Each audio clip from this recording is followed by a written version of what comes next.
Hello, can you guys hear me? Perfect.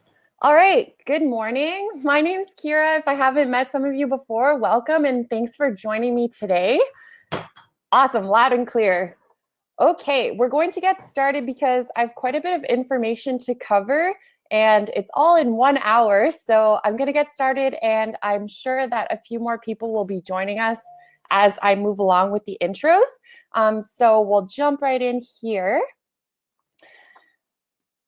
As I mentioned, thank you so much for joining us today. I'm really excited. I do have to go over some important messaging from our national office before we get into the content. So the presentation you're about to view is the intellectual property of DND, and any reproduction or retransmission of the slides contained in this presentation is strictly forbidden. Some of the topics that we discuss in the webinar might be of sensitive nature and not appropriate for children, so we ask for parental discretion. This specific webinar is about supplements, so I don't imagine that there will be some triggering information, but just in case, please be mindful of that. And understand that people's stories are theirs alone to tell, and anything that's shared by participants in the webinar, whether it's on the chat or on the camera, it's not to be discussed outside the webinar. Again, this is a presentation about supplements, so that might not pertain to us today. And the webinar is being recorded and it will be available for viewing later on in an online library on the CAF Connection website. And though your active participation is definitely encouraged by myself, you can simply choose to follow along without using the chat or your microphone function if that's what you prefer. So I'm going to go through a few housekeeping items before we jump into the material from my end. So most of you have noticed from Right Now Today or previous Demio webinars that there is a chat function on the right-hand side of your screen. And please, I invite you to use that if you'd like to enter any comments or answer questions that I might ask you, or you could definitely chat to each other. So that's what that is for. There's also a polling function that we're going to be using throughout the presentation, and that's in an effort to make this as interactive as possible since we're not able to I'm not able to present to you in person. So we'll be using that. It's going to be located on the top right corner of your chat. Next to the chat tab, a polls tab will appear. So I'll guide you through that when the time comes as well, but just for you to note right now. And that being said, if you do have any questions, feel free to enter those in the chat throughout the presentation. I'm going to try to keep an eye on the chat while looking at the slides. This is my first webinar on Demio, so I'm going to try my best to monitor your questions, but as an extra support, I do have my colleague Tina, whose name is written as Tina on the chat, and she'll be monitoring your questions as well, just so that I don't miss anything. So thanks, Tina, for being here. And as you can tell, clearly, you can see my face right now above the slides, hopefully, but I'm going to disappear so that we can really give you maximize your view of the slides. And I already mentioned that this is being recorded, so just to be mindful of that. So I am now going to disappear. If I can just find the page. Okay, perfect. So I'm going to disappear. See you soon. But hopefully you can still. Now, I want to know where you guys are all joining from. So if you're comfortable sharing, could you type in your city, your province, where you guys are joining from? I think it's really cool to see lots of Ottawa. Ottawa. Wow, so lots of Ontario people. I saw earlier, oh, Gagetown, that's great. Saint Jean. I saw someone earlier from Comox, so perfect. Yes, it's really cool to see people from across Canada coming together for a little health promotion webinar. So thank you guys so much for taking the time to join us. So the information for today's presentation is coming directly from Strengthening the Forces, or STF, and those are our subject matter experts. They work closely with Canadian Forces Health Services Group, and they pull a lot of information from dietitians of Canada. And specifically for this webinar, this presentation on sports nutrition, sports supplements, we use a lot of information as well from international Olympic committees. So it's important to know where you're getting this information from and that the information is reliable and accurate and up to date. So that being said, the intent of the webinar is to provide you with reliable and accurate information from credible sports nutrition sources so that you are equipped to make the best decisions possible if and when you or maybe someone you know is considering taking a performance-enhancing supplement. We're going to begin the material with an explanation of what a sports supplement is, so what types there are, what their intended uses are, and then we'll look at several specific supplements in detail. We'll outline what they are, what their claims to fame are, what's proven to be effective based on the scientific evidence, any possible side effects, and then I'm going to leave you with a bottom line for each one to move forward. Oops, sorry guys. With that information, you should feel confident in evaluating potential products, and with that, knowing what questions to ask yourself when you're trying to evaluate those products. And then I'll leave you with some really great resources on sports nutrition, nutrition in general, and social wellness, of course. And we'll make some time for questions and comments at the end. So I'd like to ask you guys another question. What are sports supplements? You can just write it in the chat. What comes to mind when I say sports supplements or when someone else mentions it? You can just go ahead and type it in the chat. Pills for gains, dietary supplement. Yep, definitely. Protein powder, absolutely. Adds to your current diet. Someone wrote garbage. That's interesting. Pre-workout, a complement to a diet. These are all really great answers that pertain to exactly what we're going to talk about today. I'm not going to say garbage today, but that's definitely an interesting comment. So thank you so much for sharing, everyone. Yes, nutrition. So to improve performance, athletes are definitely tempted to turn to performance enhancing supplements. Maybe not everyone, but at some point it's out there. There's so much information on the internet, in the media, from person to person, around gyms, billboards, ads, whatever you name it. And these products might actually be helpful, and there are some that definitely are proven to be effective, and we'll go over them, but they can also be pretty harmful, especially when they're used excessively or in combination with other products. Also, there has not been adequate research on important things with these issues with these supplements, on things like the risks, benefits, and possible adverse reactions in different temperature environments and elevations.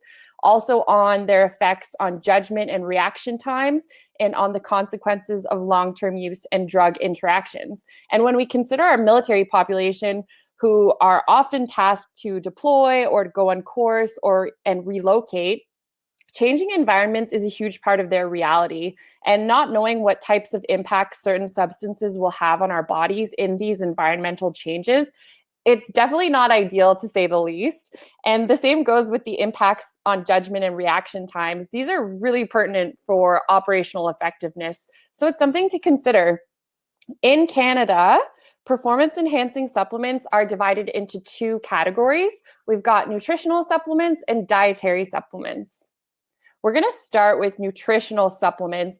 These are meant to supplement a diet that might be inadequate in energy and essential nutrients. So in other words, it's food that provides a source of calories from, for example, carbohydrate or protein or both.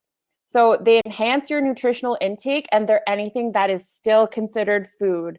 So good examples would be energy bars, Carnation breakfast anytime, protein powder, and nutritional supplements. Since they're food, they're legislated by the Canadian Food Inspection Agency for their labeling, and that content is monitored by the Food and Drug Act.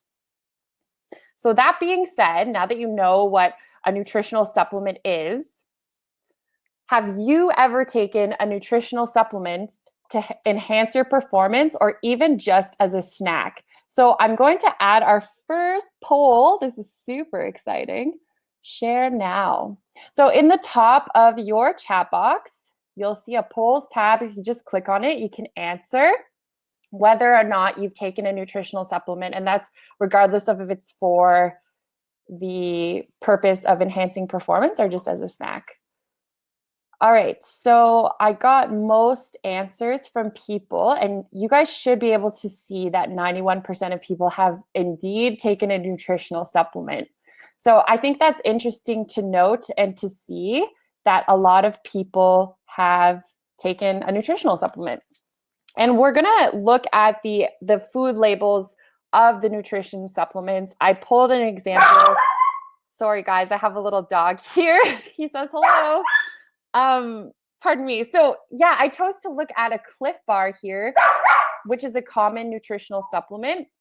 And we're going to compare the nutrition facts label of this Cliff Bar with a regular food label. I just took a sample food label from the Health Canada website. So we can see that they're quite similar here, except for the Cliff Bar has extra nutrients that are listed. But minus that, everything else is good. So nutrition facts label for a nutritional supplement, it has to have the 13 core nutrients, so ranging from fat, saturated fat, trans fat, cholesterol, sodium, etc., all the way down to the micros of vitamin A, vitamin C, calcium, and iron. The Cliff Bar lists additional nutrients, the micronutrients at the bottom there, you can see. And a lot of the time, the reason for that is to highlight the additional significance or the additional positives, that benefits that this product can give to you. I want to highlight on the Cliff Bar, so the blue bordered label, the total carbohydrate is 45 grams for one bar, and the protein is 9 grams. So 45 grams of carbohydrate is quite substantial for, a granola bar. I could say granola bar and a bar. So it's important to note that this really shows that this is something that's supplementing your diet. It's meant to supplement your current intake of food. It's not entirely intended to replace it, right? Because we can get all those nutrients from, a well-rounded meal. It's just something interesting to see, especially when we're going to be looking at the labels for dietary supplements. So these supplements are not considered food, or they would be considered food, but they contain an ingredient that make it not food. And they include vitamins and minerals, energy drinks, herbal remedies, pre-workout, homeopathic medicines, probiotics, and other products like amino acids and also essential fatty acids. And these supplements are regulated in Canada under the Natural Health Products Act. And that's something that's important to note. Under the Natural Health Products Act, a natural health product must be safe to use as an over-the-counter product. In other words, you do not need a prescription to purchase or use, a natural health product. So that being said, when you purchase your dietary supplements or your natural health products, do you verify that they've been assessed by Health Canada or a third party? So let's add that second poll here. So you'll see there's 3 options, like that's a thing and yes or no. And I forgot to mention this, everyone. I'm so sorry. I can't see who is answering what. So your answers are anonymous to me and to each other. So we're getting quite a bit of responses, which is awesome. Really interesting to see. It's pretty evenly distributed. A lot of that's a thing and a lot of no's as well. Yeah, pretty evenly distributed. That's really cool. So let's talk about that. Let's unpack that a bit more. Quite a bit of information on this slide, and we're going to go through it. Obviously, I wanted to say we're going to go through it slowly, bit by bit. And if you have questions, just add them into the chat. Okay, so a lot of things to note for natural health products. How it works is the Canadian regulations for natural health products are in place to ensure consumers' safety as much as possible. And the process is that a manufacturer has to get a product license from Health Canada to be able to sell their products in Canada. And then Health Canada assesses the product, and if it's deemed to be safe effective, so what it claims to do, and of high quality, so it's pure, it's manufactured, in a clean facility, adhering to proper guidelines, then they will issue a license. And once those products have a license, they'll be given either an 8-digit natural health product number or a homeopathic product number, whichever category it falls into. And if the product doesn't have the number, it's likely that it's not safe or it doesn't do what it claims, and or it's poor quality. So you really want to check to see if the product has a number. And there's an example on the slide here for vitamin C. It's got the natural health product number. So that's a good check mark to look for. And you can actually also search for licensed natural health products on Health Canada's licensed natural health products database. And I'm going to share that with you right now. I know I'm saying natural health products a lot, so I might actually say NHP because it's a little easier on your ears and on me. So there we go. That's the link. So it's something useful to know. It's a resource you have to check just to verify that the product you could be potentially examining has actually been registered by Health Canada. Now, that being said, regulations are entirely different in the States. In the States, dietary supplements are considered to be food products under the FDA. So they cannot make claims about therapeutic use or health claims like we can in Canada. For example, on the vitamin C label, we see a factor in the maintenance of good health. Not able to use statements like that in the States. However, the very important point to note is that their products are not subject to review, approval. Oh my gosh, I'm so sorry. Reese. I'm going to repeat that sentence because my dog is barking. So in the States, their products are not subject to review, approval, or quality requirements, and they don't undergo testing for things like identity, purity of the substance, or potency of active ingredients. For that reason, for those huge reasons, they cannot be sold in Canada until they've gone through a proper assessment with Health Canada for their safety and efficacy.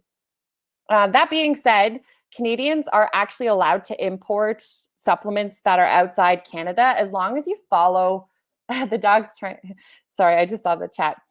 You can import these products into Canada just as long as you follow the guidelines that are set out on Health Canada's website. So it's something interesting to look at if that's something you're considering. And for these products in the States, it also means that the amount of active ingredient in a supplement can vary from one batch to the next. So you might get one bottle that's got, 90% creatine, and the next bottle's got 10% creatine. And these poor standards have had huge implications on people like Olympic athletes. Several of them have lost medals because of substances that were found in dietary supplements, and they took them unknowingly. And also recently, International Olympic Committee labs in several different countries tested off the shelf products from vitamins all the way to creatine. And a lot of these products contained ingredients that weren't listed on the label, whether that was by contamination or even deliberate spiking. Regardless, stimulants and steroids are two of the ingredients that aren't listed on labels, but they're present in some of the products. And that impacts your career super negatively. Another thing to note is that we're seeing a lot more products that are stacked. So things like pre-workout that contains creatine and also beta-alanine and branched-chain amino acids. These stacked products have an even higher chance of being contaminated because you're getting these different active ingredients, perhaps from different sources, different manufacturers. So what guidelines are these manufacturers adhering to? Another thing that's usually written on a natural health product is that they're labeled as natural or safe. And of course they will. They are deemed as natural health products. And when you think of the word natural, you might automatically associate that with health or being healthy. But just because a product is natural does not mean it's healthy or safe. Many drugs come from plants, and so do many toxic substances. So really be mindful of the terminologies that are being used and their associations that you might make personally. just an example of this, some dietary substances might contain things that have a pharmacological effect on their own or in combination with other products. And a great example would be something like grapefruit. Grapefruit's natural, but it slows down the body's ability to metabolize medications like Lipitor, which is a cholesterol lowering medication. And that can in turn lead to some serious medical problems. So it's also important to note that you're unique and you can experience unique and sometimes unexpected reactions to anything you put in your body.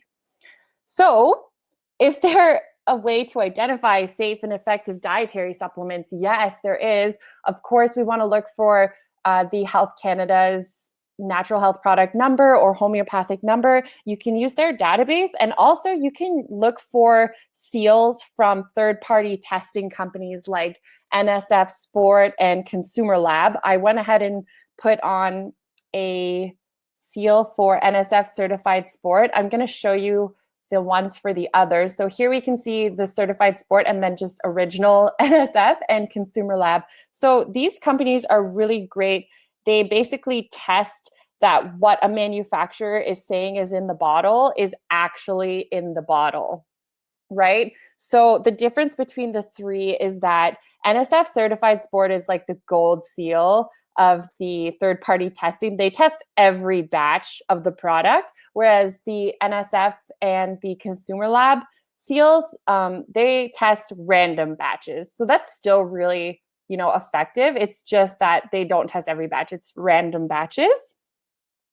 And if a company is paying for this testing, they're pretty much committed to zero contamination, because it's quite costly to be able to stick that seal on your bottle. So it's something to know and to be aware of when you're considering these products.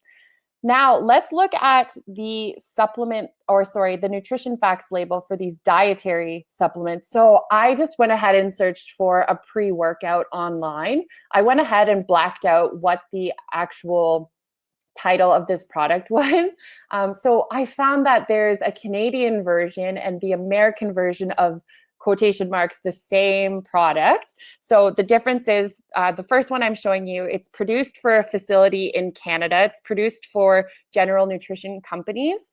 And so it has different labeling than the one I'll show you that's for manufacturing for in the United States.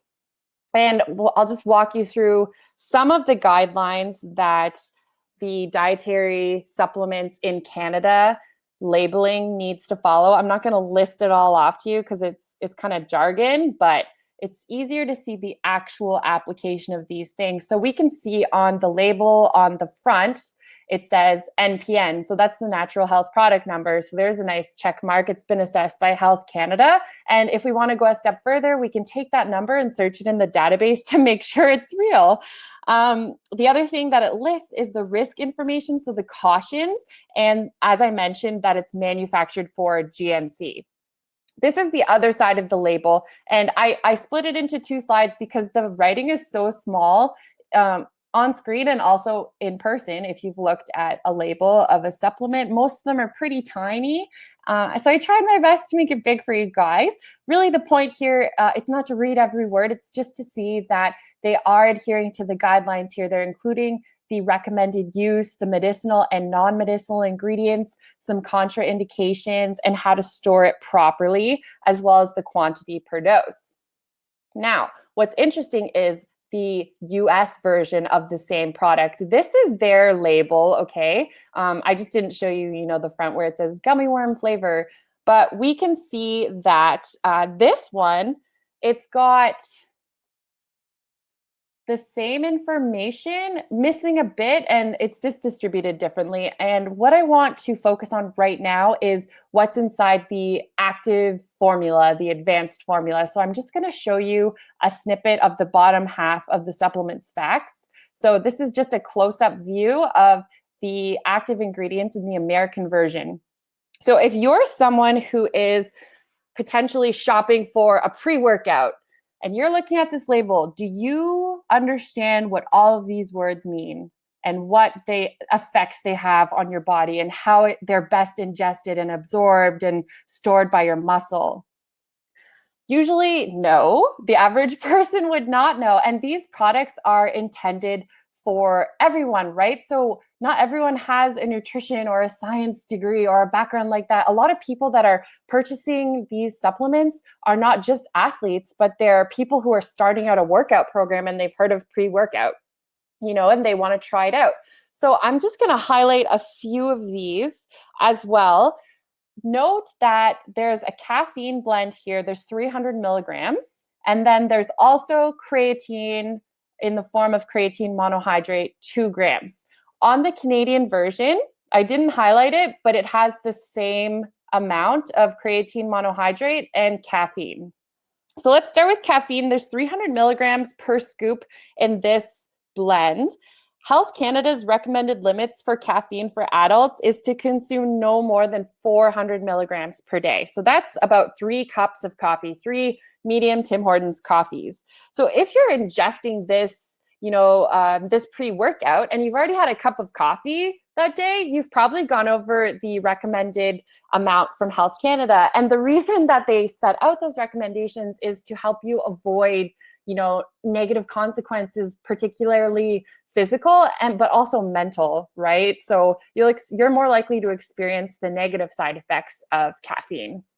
Another thing to note is the creatine monohydrate. Now, what's good or beneficial for this one is that they're using the most effective form of creatine when it comes to performance. They're using monohydrate here. So there's 2 grams. The thing to note here, as I mentioned, a lot of people that are taking this are just starting out or, how am I supposed to take creatine effectively? Well, I'm going to tell you. So the amount of creatine that's been shown to help with sport performance is 15 to 25 grams per day for the first 5 to 7 days. That's your starting dose, okay? And then you're supposed to take 2 to 5 grams per day every day afterwards for the next few months. So you're supposed to have a week of starting dose and then a couple months of, maintenance dose. Here, you could just be starting out by taking 2 grams per day every day for however long, right? And the thing is, creatine monohydrate is combined with carbohydrate, usually to be best absorbed by your muscles. In this product, there's only 5 grams of carbohydrate. So really taking creatine with 75 to 100 grams of carbs is what's going to enhance its absorption and storage for the working muscle. Exactly, creatine cycling, someone wrote. Ben, thank you. Sorry, that was very delayed.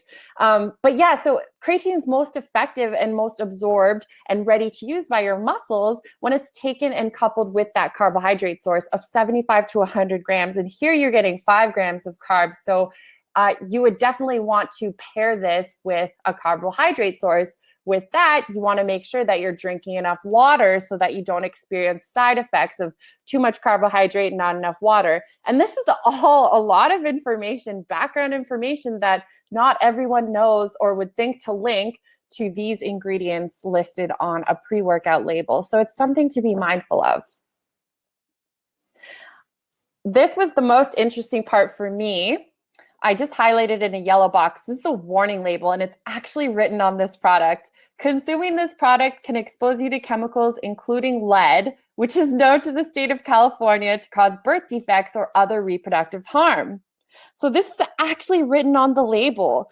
Imagine where or how this is being manufactured if there's a possibility of lead contaminants on the product. And it's really kind of them to write it on the label, but what's missing on the label? It makes you wonder, right? So this is just one example of the different standards that the dietary supplements in the states adhere to or do not adhere to.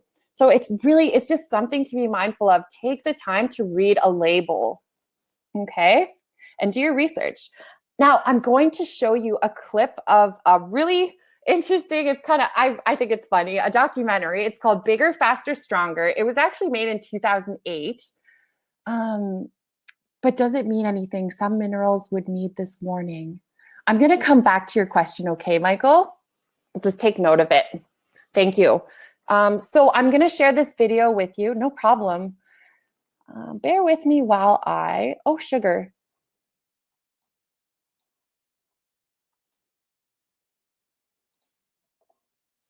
You can still hear me, I think, which is good. I just accidentally changed the screen. Okay.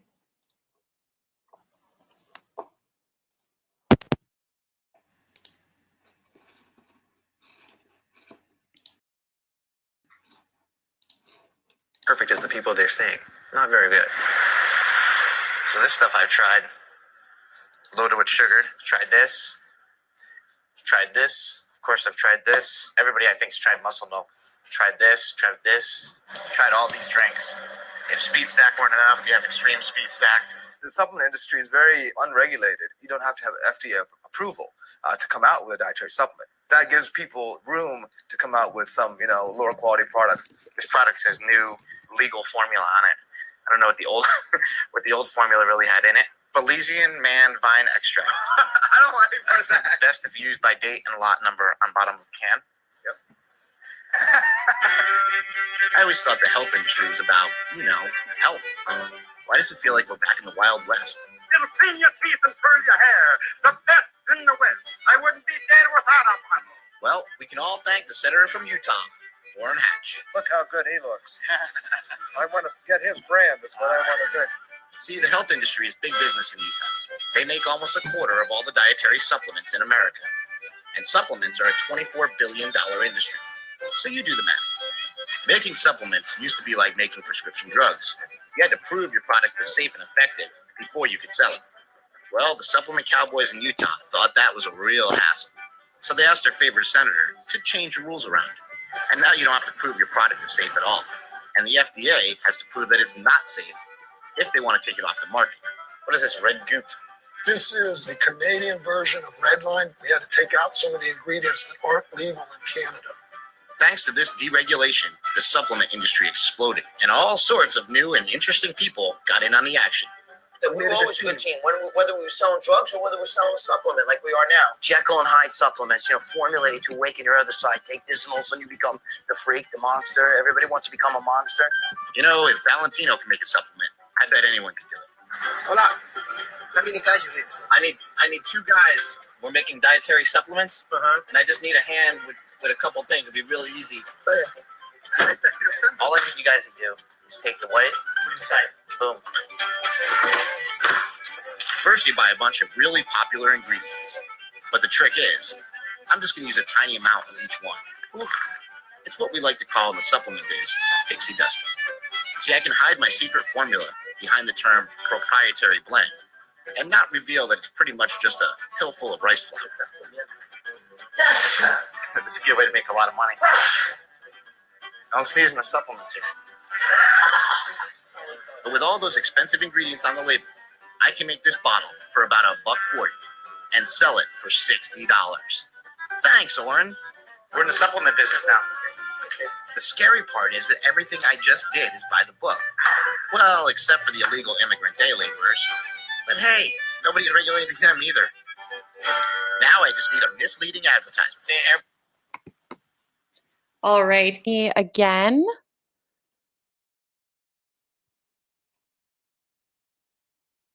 Yes, very interesting. So I'm just going to go back to the window for the presentation here.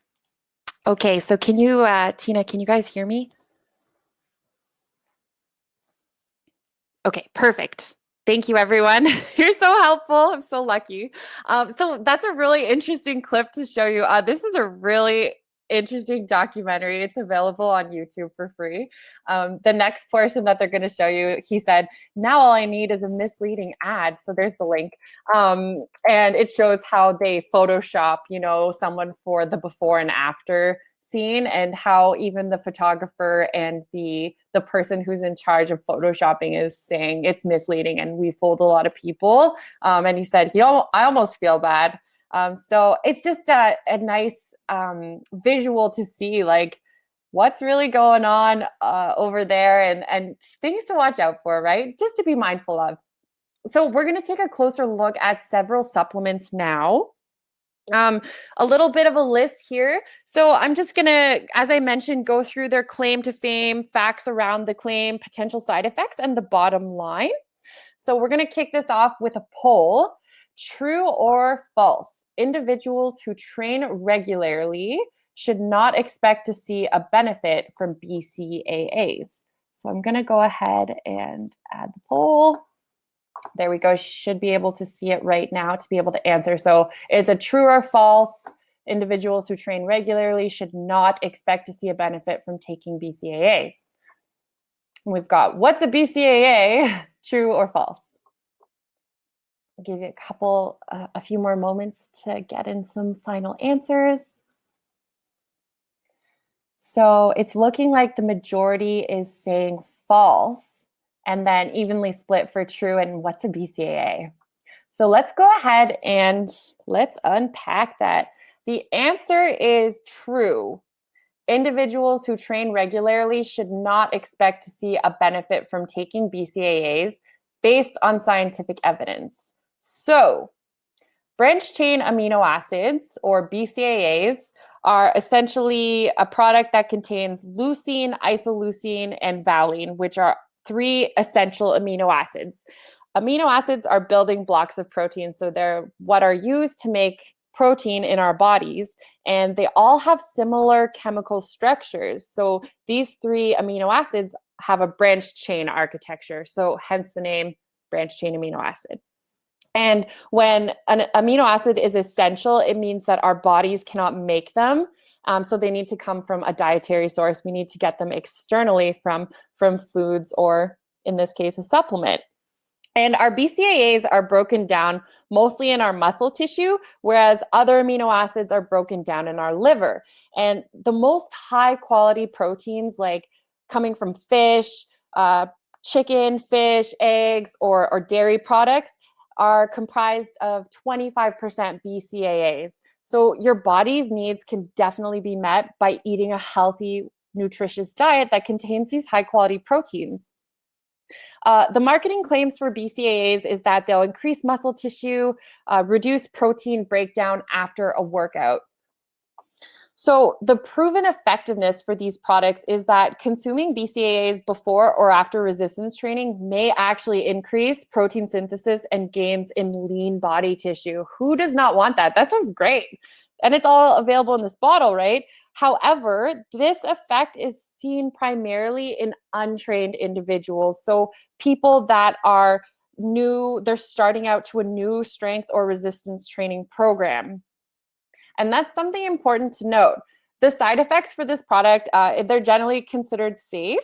And something to note is that more research is definitely needed on BCAAs, because most of the studies to date have only been completed on small groups, and they're done for short periods of time. We need longer term studies to see, the effectiveness and if they're actually effective for, other populations. So individuals who train regularly should not expect to see a benefit. And it's also currently unclear whether BCAAs are beneficial for endurance events. So that's interesting information to note. Let's move on to the next one. True or false? Caffeine is the most widely used drug in the world. I just added the poll for you guys here. True or true, and I'm drinking a coffee right now, and or false. So off the bat here, we can see true is everyone's answer actually, and you are in fact correct. So caffeine is the most widely used drug in the world. And it is a naturally occurring stimulant that we can find in leaves, nuts, and seeds of more than 60 plants. And it's found in many products, as mentioned, like coffee, tea, cola, chocolate, yummy things, some energy drinks, energy shots, gels, things like that. And the marketing claims for caffeine are that it increases mental alertness. It can elevate your metabolic rate. So that's how much energy you're going to spend over a given period of time. It can reduce appetite, improve your endurance performance, and reduce the feeling of fatigue. So the proven effectiveness for caffeine is as a performance enhancer, it can enhance your performance during endurance activities that last longer than 1 hour, provided that you take it in the correct amount. So there's a few important points in that statement, right? So we need to make sure we're taking in the correct amount. So the benefits that are seen with caffeine intake, it's seen with amounts of 100 to 200 milligrams or 1 to 3 milligrams per kilogram of body weight. And if you consume excessive amounts of caffeine, it will not improve your performance, and it can actually cause a number of negative side effects like dehydration and electrolyte imbalance, and that can decrease your performance. So the opposite of what you want. So you want to be mindful that you're consuming the right amounts. And another thing that's interesting, people who consume caffeine regularly appear to experience fewer performance enhancing benefits from caffeine. And that's because frequent use of caffeine can lead to tolerance. And then if you abruptly stop taking the caffeine, you can experience negative withdrawal effects. So another thing to be mindful of. And there are quite a few side effects with caffeine. I like to think of it as a heroic amount. That's funny. So for caffeine, right, you just want to make sure you're consuming it in the right amounts. Otherwise, if you have too much, and I'm sure some of us have experienced this before, for me in university, I drank a lot of coffee and I would feel anxious, jittery. Some people can experience sleep difficulties if you drink or you ingest caffeine within 8 hours of your bedtime. It can actually reduce your concentration, can cause some digestive issues like diarrhea. Also, you can start to feel irritable. It can increase your blood pressure and things like dehydration. So for those reasons, as I mentioned before, when we were talking about the label for the dietary supplement, Health Canada recommends a daily intake of less than 400 milligrams per day. I already said daily, but that's okay, for adults. And so that's approximately 3 cups of coffee. And any regular intake above 500 milligrams per day, so that's 4 to 7 cups of coffee, depending on the size of your mug, it's going to represent a significant health risk, and that's really not recommended, obviously. So another thing to note is when rapid hydration is important, people should drink non-caffeinated fluids because, as mentioned, caffeine can impact your hydration levels. So the bottom line here is that caffeine is an effective performance enhancer, provided that you take it in the correct amount and for the right activities. That would be endurance activities lasting, 60 to 60 minutes or more. So that's caffeine. So good news. Cheers your coffees virtually. Moving on, true or false? The rapid early weight gain that occurs with creatine is it's muscle gain. I was reading 2 things at once. So I'm going to add the poll here. Share. Just making sure it's there. Perfect. So you can go ahead and vote. True or false? The rapid early weight gain that occurs with creatine is muscle. True, false, or Crea what? Maybe someone hasn't heard of creatine before.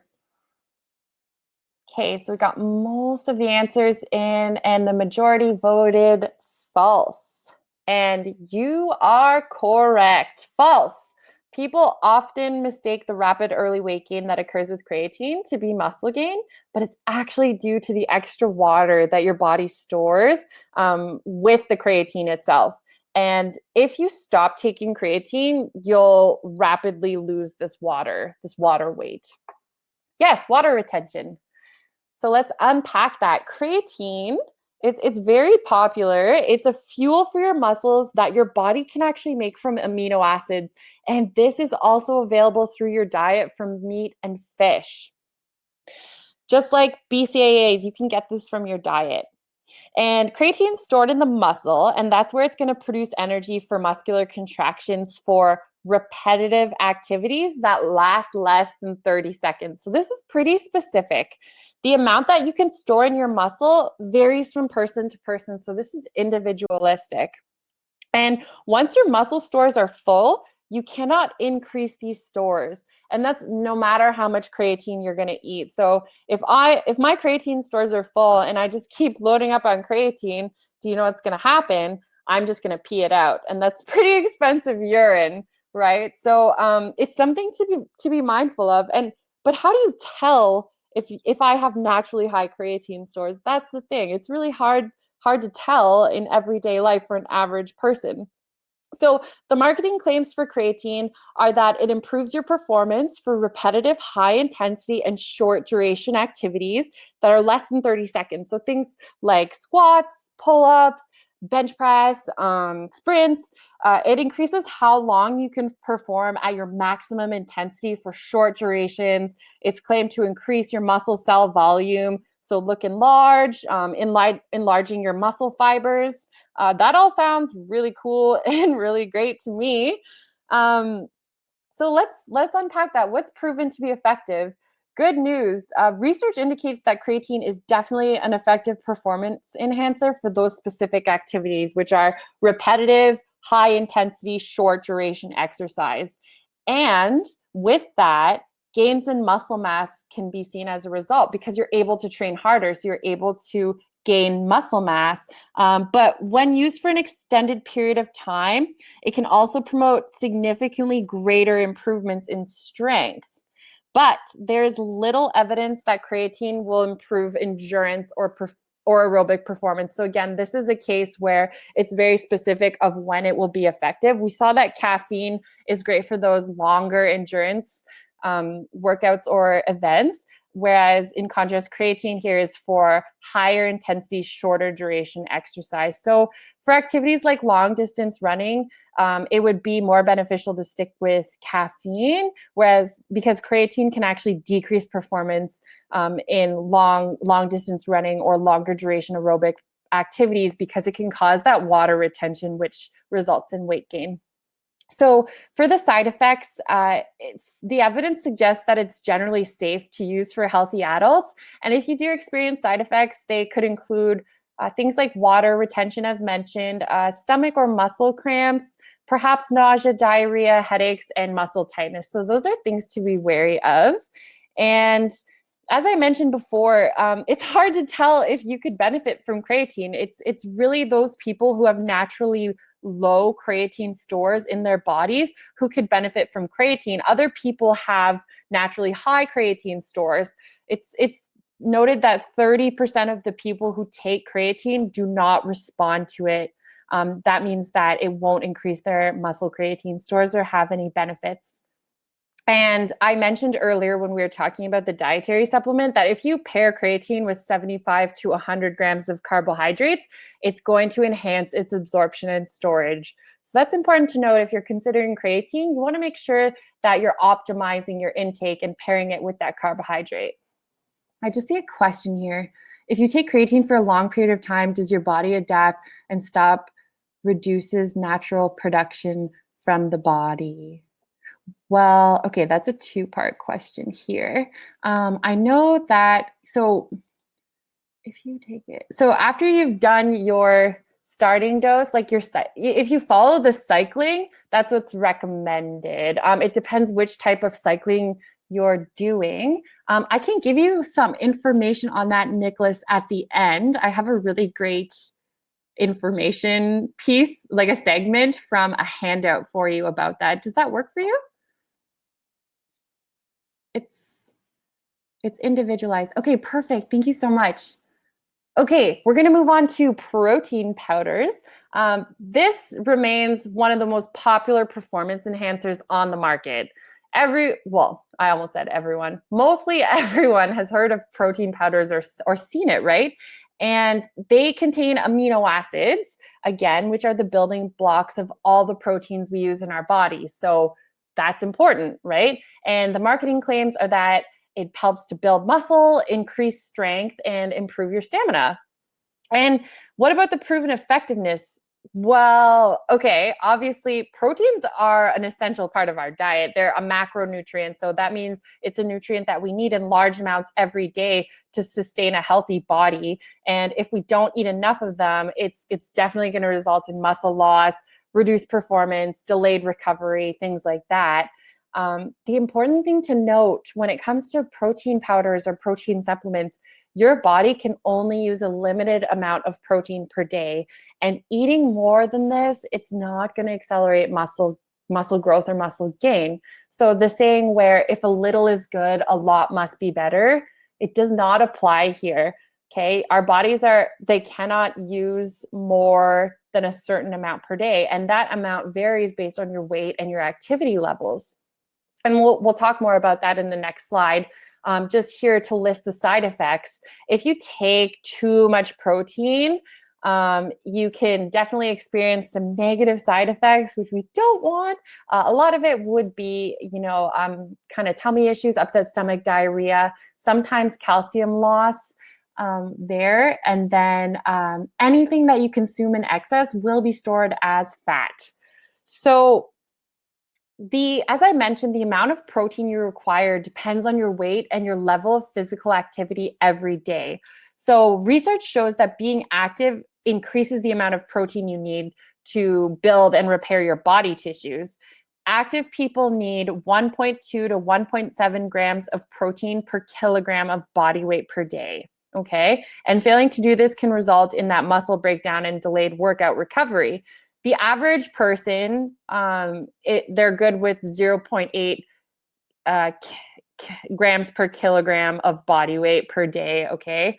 The body only has a limited ability to build muscle mass, and if you eat more protein, it's not going to stimulate your body to build more muscle. So research shows that elite endurance and strength training athletes have daily protein requirements that are double the size of the average person. And a lot of the times, the supply manufacturers strongly advertise this message. So they make it seem like if I'm active, I need double my protein, right? So what they fail to tell you is that the research also shows that the protein content of the average North American diet is already far in excess of any athlete's needs.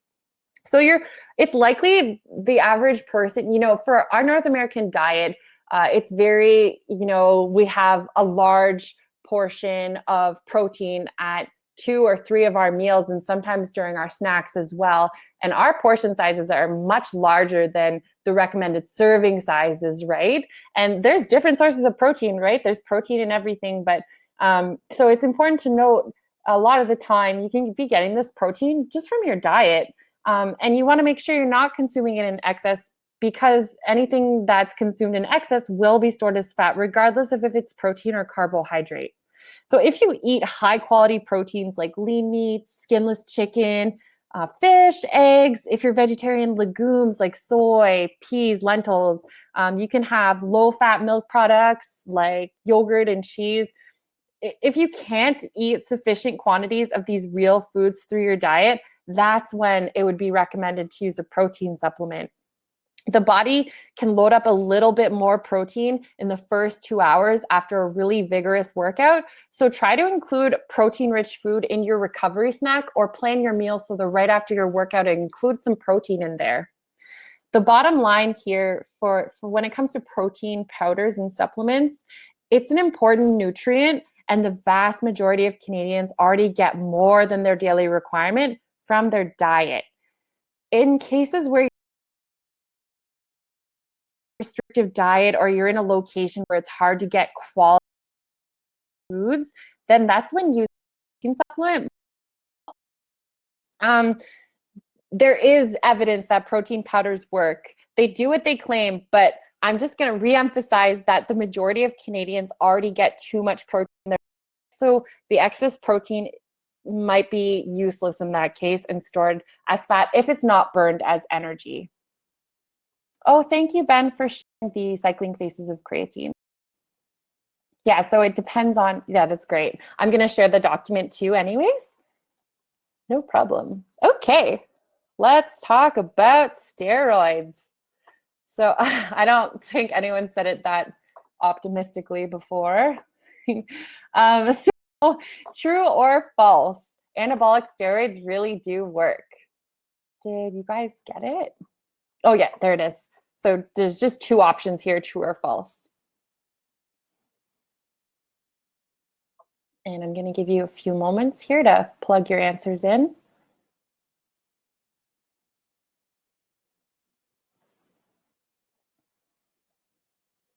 Okay, I've also just noticed the time. It's 11:24, so that's fun. We're going to fly through this one.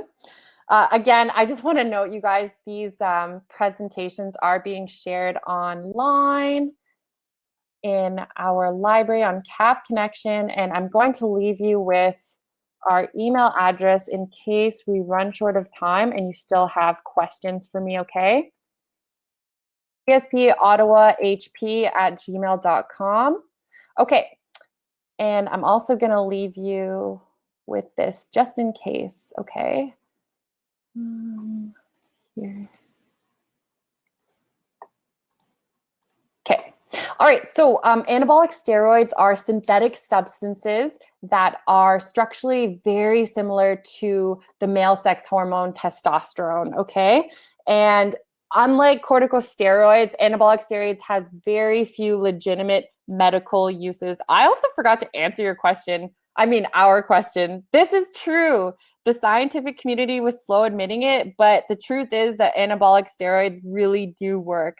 They can help improve athletic performance by decreasing your fatigue, increasing muscle production, enhancing aggressiveness, and improving calcium levels in the bone.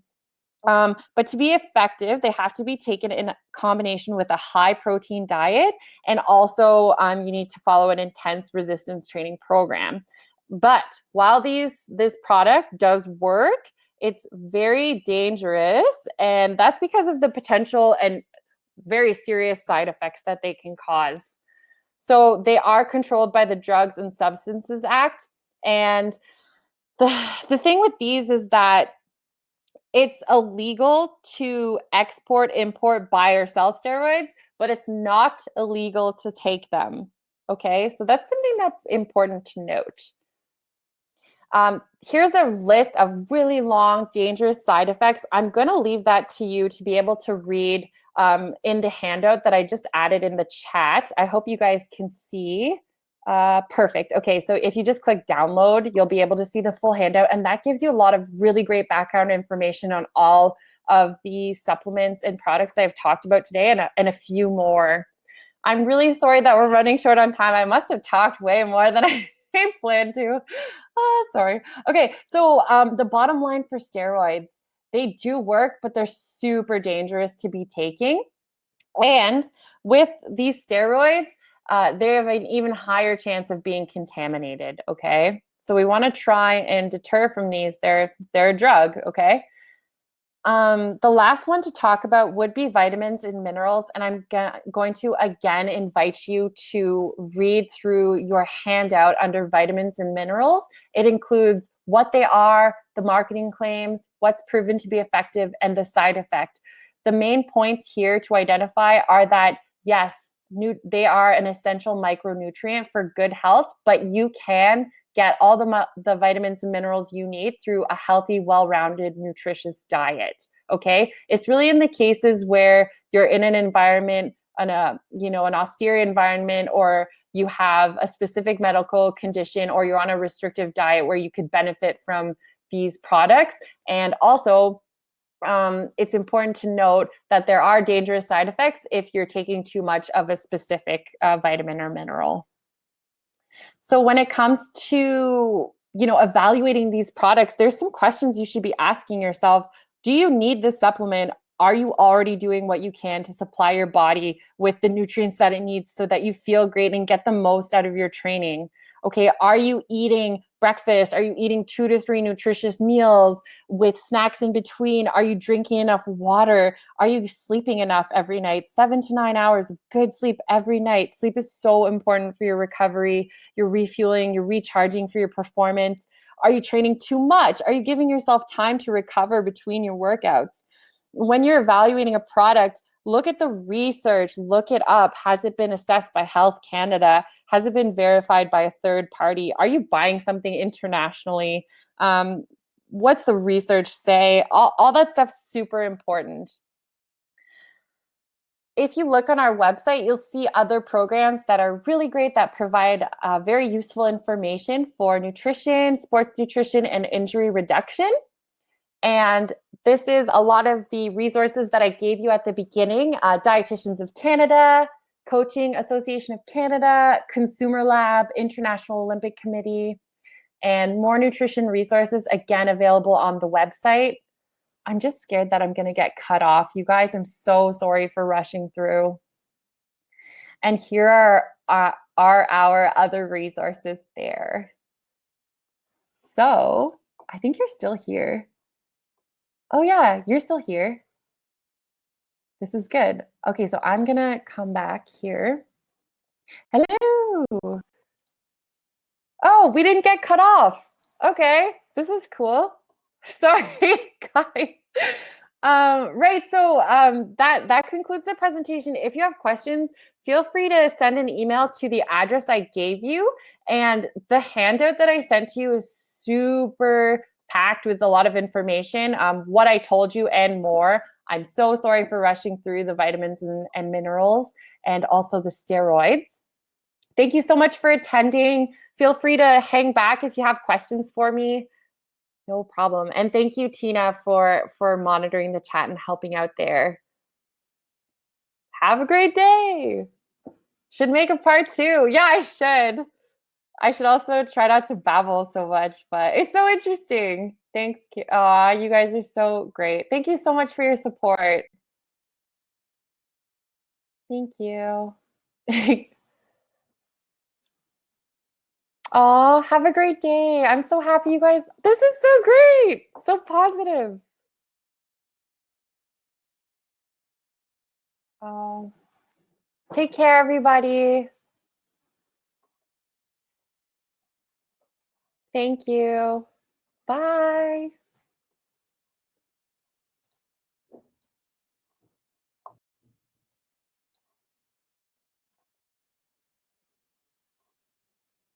Jessica. Oh. Oh, Jess. Hi. Oh my gosh. I miss you too.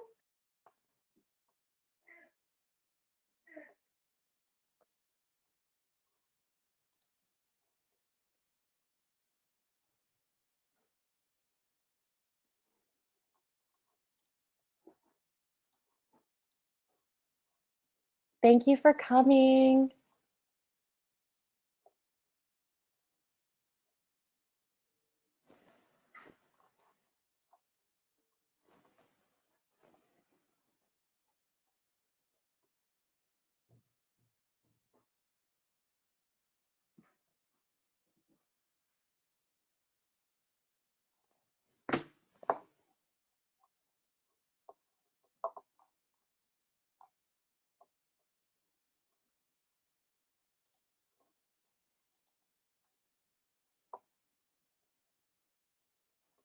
Oh, Jess, thank you so much. That means a lot to me.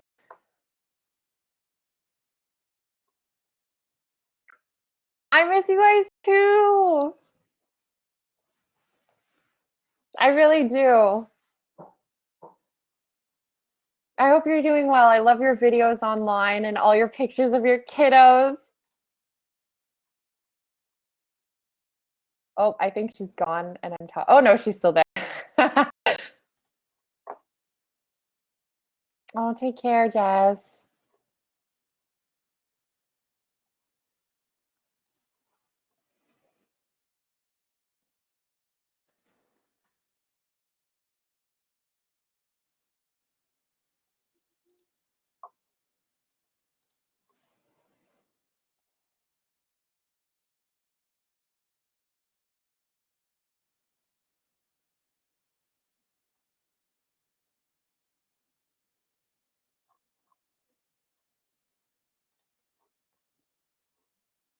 Well, it's good to Tina. Are you still there? Bye, Jess. Have an awesome day. Enjoy the sun. Okay, no, there you are. It's good to know that I didn't get kicked off. So I probably could have kept presenting about the minerals and vitamins. So that's a good tip to know. I was so scared that it would just go black like on Zoom. So that's good for us to know for next week. Okay. So it says that there's 3 other, yes, I think remember there's a certain time in the instructions, but I do not. Yeah, I can't remember where I saw that either, because I checked the PDF that HP sent us and I couldn't see it in there, but they probably sent it in a different email. Anyways, thank you so much. You are awesome. I so appreciate it. Oh, okay.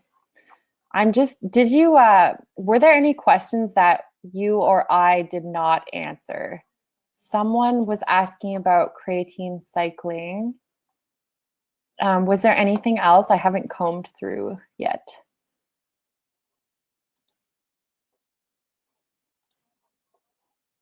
No. Okay. I didn't even answer him. I just gave oh, you did. Oh, thank you so much. You're awesome. That really helped because I found it hard to glance at my notes.